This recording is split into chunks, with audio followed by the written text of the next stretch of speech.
5 दिवसांवर आता मकर संक्रांती आलेली आहे आणि तुम्हाला मी आजचं रुटीन सांगते. आज तूप बनवायचं होतं, मग त्यासाठीच साठवलेली जी साई आहे ना त्यालाच पहिल्यांदा हलवून घेतलं, फेटून घेतलं आणि मग त्यामधून थोडीशी जेवढी काय निघतं ना तेवढी लोणी वगैरे काढून घेतली, त्याला धुवून घेतलं आणि पुन्हा मग ते तूप बनवायसाठी कढवायला ठेवलं. आणि मी पहिल्यांदाच इतक्या जवळून ही सगळी प्रोसेस बघत होते.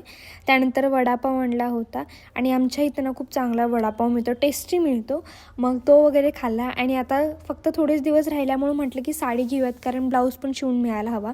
पहिल्यांदा मी ही चॉईस केली, नंतर दुसरी केली, ती पण वेअर करून बघितली, तिसरी पण केली, 3000च्या आसपास वगैरे बघितलं, पण मला एकही पसंत आली नाही.